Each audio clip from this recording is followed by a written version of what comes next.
So it's very interesting for me tonight to see you on a platform that I so respect and to hear you say so many things that I respect. But what I'd really love to hear is your vision for educating the rest of South Africa and how we fix so much of what isn't about capitalism and what isn't about colonialism that's happening in South Africa at the moment. And how all of you who are here, South Africans, your beautiful chairs are awaiting you in the economy of South Africa, because that is your home.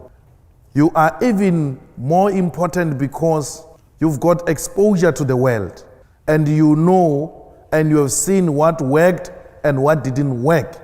Come and take your rightful place, because that's where you belong.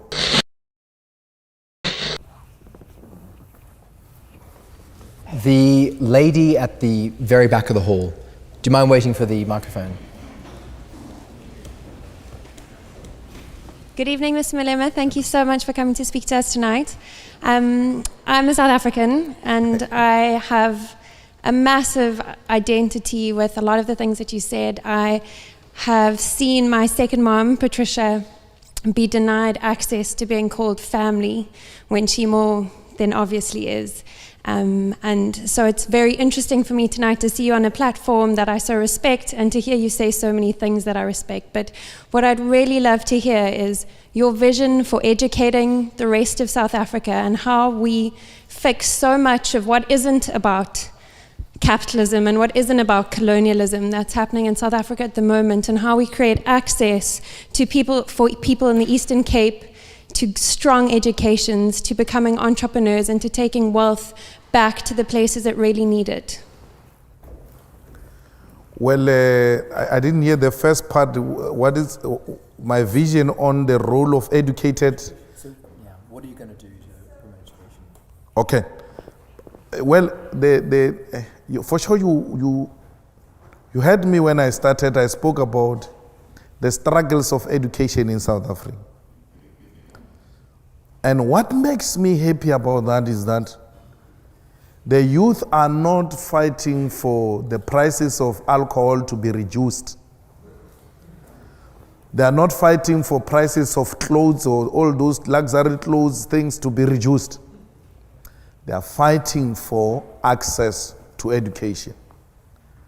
And when I saw the South African youth standing up and saying, we want to be educated, yet we cannot afford. We want free education. Then I knew I can die a happy man. Because young people have come to realize the importance of education in our country, and that will inspire many generations to come. We all know that education is a generational matter. It is going to take the entire generation to undo the legacy of Bantu education in South Africa. But I'm happy we're starting now to fight for access into proper universities where quality education it is provided. So all of you who are here, South Africans, your beautiful chairs are awaiting you in the economy of South Africa, because that is your home. You are even more important because you've got exposure to the world, and you know and you have seen what worked and what didn't work.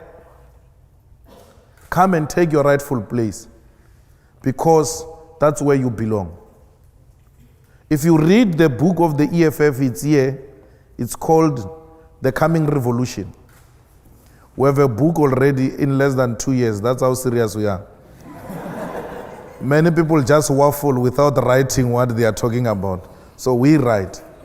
Now, in The Coming Revolution, we indicate there that if we take over government, we want to take not less than 10,000 young people to the best universities or institutions of learning in the world.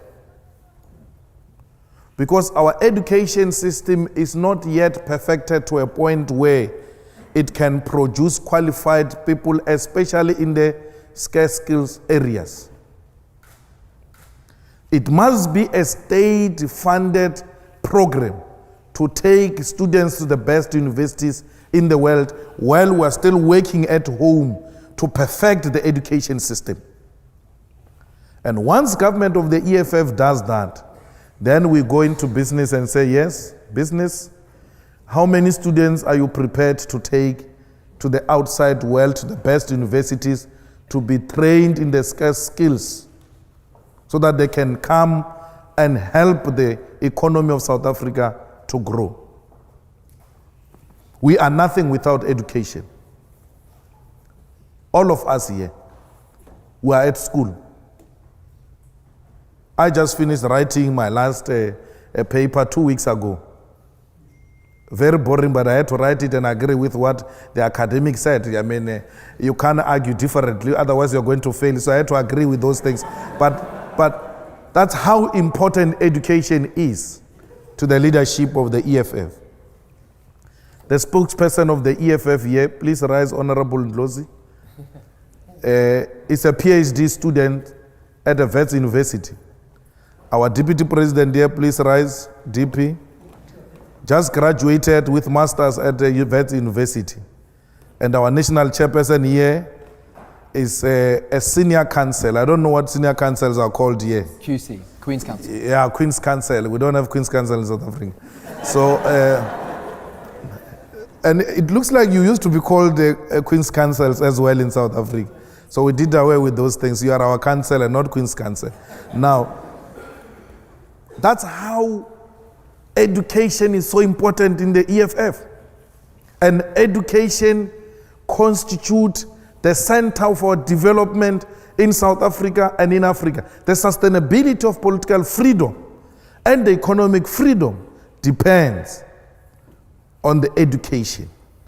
An illiterate society can easily be misled because they've got no exposure or they've got no knowledge on education. I don't know if I dealt with that question properly. I don't know.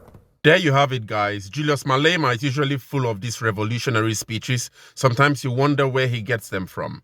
But whatever the case is, we really hope that his wisdom transcends, and really contributes to the development of Africa and in helping solving Africa's really myriad of challenges.